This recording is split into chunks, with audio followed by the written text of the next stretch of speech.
All right, let's talk about something that absolutely nobody is discussing right now, and honestly, it's kind of shocking to me that this conversation isn't happening. Alex Bregman, third baseman for the Houston Astros, about to hit free agency, and he might be the perfect backup plan for the Blue Jays if this whole Kyle Tucker and Bichette situation implodes. And I'm not just throwing this out there for clicks. I genuinely think Bregman makes a ton of sense for Toronto, and the fact that nobody's connecting these dots tells me that either I'm completely crazy or everyone else is missing something obvious. Let's set the stage here. The Blue Jays are in this impossible situation where they traded for Kyle Tucker. They're trying to decide whether to extend him or keep Bichette, and there's a very real possibility that both of those guys end up somewhere else. Tucker could decide he doesn't want to stay in Toronto long term and just use this year as a rental. Bo could walk in free agency because the team prioritized Tucker. And then what? You've gutted your infield, you've lost your homegrown star, and you've got nothing to show for it. That's the nightmare scenario. But what if there's a safety valve? What if Alex Bregman is sitting there as the perfect insurance policy? Here's why Bregman makes so much sense. First, the guy is a proven winner. 2 World Series championships with Houston. He's been to the playoffs basically every year of his career. He knows how to perform in October. He knows what championship culture looks like, and he's done it all in the AL West against elite competition. The Blue Jays just lost Game 7, and they need guys who know how to get over that hump. Bregman has been over it twice. That experience is invaluable, and you can't teach it. Second, and this is huge, Bregman can play multiple positions. He's primarily a third baseman, but he's played second base before, and he could even slide over to first if needed. That versatility is massive for roster construction. If Vladimir Guerrero is staying at first, Bregman plays third. If Vlad moves to DH or gets traded, Bregman could shift around. You're not locked into one specific configuration, which gives you flexibility to make other moves. Compare that to Tucker or Bo, who are basically stuck at their positions.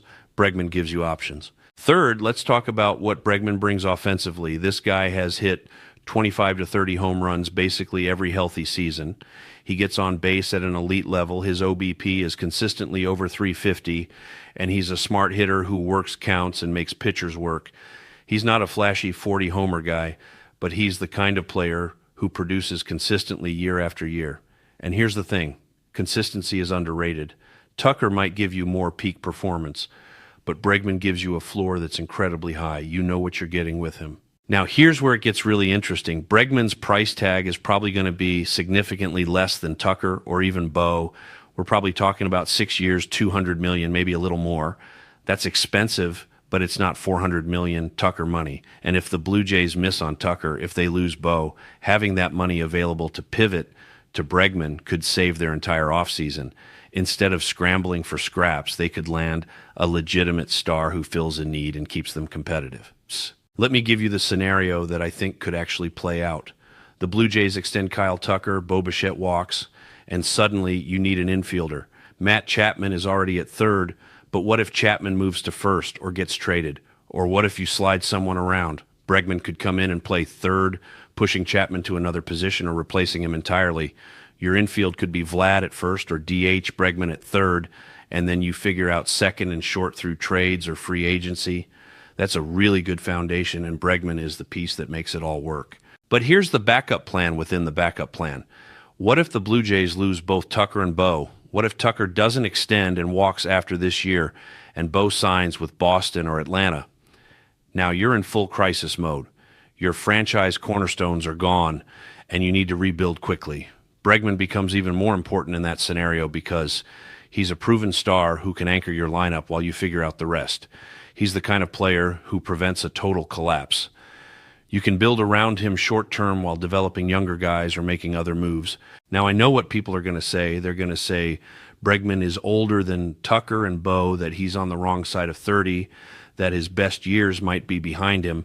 And, he's 31 now, so by the time he signs his next deal, he'll be playing into his mid to late 30s. That's a legitimate concern. But you know what? Not every deal has to be a 10-year investment in a player's entire prime. Sometimes you need a guy for 4 or 5 elite years to keep your window open, and that's exactly what Bregman gives you. He's not a long-term solution. He's a right-now solution, and right now is when the Blue Jays need to win. Here's another angle that nobody's considering. Bregman just spent his entire career in Houston with Kyle Tucker. They know each other. They've played together for years. If Toronto extends Tucker and then brings in Bregman, you're reuniting former teammates who have chemistry. That matters in a clubhouse. It helps with chemistry and continuity. And if Tucker's on the fence about staying in Toronto long term, having Bregman there might make him more comfortable. It's a small thing, but small things add up. Let's also talk about the defensive side. Bregman is a solid third baseman. He's not Brooks Robinson, but he's reliable, makes the routine plays, and occasionally makes something special happen. For a Blue Jays team that's been inconsistent defensively at times, adding a steady presence at the hot corner is valuable. You're not asking him to be elite defensively, just to be competent and not hurt you. He absolutely clears that bar. Now here's what really gets me excited about this possibility. If the Blue Jays sign Bregman, they're basically stealing a key piece from their biggest rival in the division. Houston and Toronto have been competing for years, and taking Bregman away from the Astros while adding him to your own roster is a massive swing. You make them worse and yourself better in one move. That's the kind of aggressive play that championship organizations make. The Yankees did it for years, stealing players from division rivals. The Red Sox did it. Why can't Toronto? And think about what it does to Houston's roster. Bregman has been their third baseman and a core piece since they started their dynasty run. If he leaves, they have a massive hole to fill. They're not as deep as they used to be. Their window might be closing, and losing Bregman accelerates that decline. Meanwhile, Toronto gets stronger. That's how you shift power in a division. You don't just improve yourself, you actively weaken your competition. Here's the financial side that makes this work. Let's say Bregman signs for 6 years, $210 million. That's $35 million per year, which is a lot, but it's manageable. The Blue Jays can afford that, especially if they're not paying Tucker $400 million or Bo $350 million. You still have payroll flexibility to address the bullpen, add a starter, build depth. You're not hamstrung by one massive contract. That financial flexibility is what allows you to build a complete roster instead of being top-heavy. Now let me address the elephant in the room. Bregman was part of the Astros sign-stealing scandal. He was one of the faces of it, took a ton of heat, and some people will never forgive him for that. If the Blue Jays sign him, there will be backlash from fans who think he's a cheater and don't want him on the team. That's a real PR issue.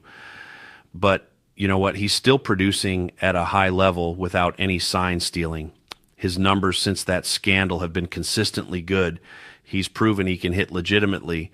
And if you're the Blue Jays and you're trying to win a championship, you can't let public perception stop you from adding a player who makes you better. Here's another scenario that's kind of wild, but could happen. What if the Blue Jays go after both Tucker and Bregman? What if they extend Tucker, let Bo walk, and then sign Bregman to play third? You'd have two former Astros stars on your roster. You'd have elite production in your outfield and at third base, and you'd be sending a massive statement to the league that Toronto is all in. That's probably not realistic given the money involved, but it's not impossible. And if you could pull it off, you'd instantly have one of the most talented rosters in baseball. Let me give you one more reason why Bregman makes sense. He's a left-handed bat. The Blue Jays lineup is pretty right-handed heavy, and having balance matters for playoff matchups. If you're facing a tough right-handed starter in October, having Bregman in the middle of your order gives you a different look. He's a professional hitter who can adjust to anything, and that versatility in your lineup construction is valuable. You're not as easy to game plan against if you have quality from both sides of the plate. Here's my actual prediction, and this is me going out on a limb. If Kyle Tucker doesn't extend with Toronto, if he makes it clear he's walking after this year, the Blue Jays are going to pivot hard to Alex Bregman. They'll sell it as getting a proven winner, a guy with championship experience, someone who can stabilize the roster while they figure out their long-term plan. And you know what? It might actually work. Bregman might be exactly what they need. Not the flashiest move, not the one that generates the most headlines, but the smart, strategic play that keeps them competitive. The bottom line is this. Everyone's focused on Tucker and Bo, and rightfully so. But Alex Bregman is lurking in the background as a legitimate alternative that solves problems and keeps the Blue Jays in contention. He's the backup plan nobody's talking about, and sometimes backup plans end up being better than plan A. Toronto needs to be monitoring this situation closely because if they miss on their primary targets, Bregman could be the move that saves their entire offseason and keeps their championship window open.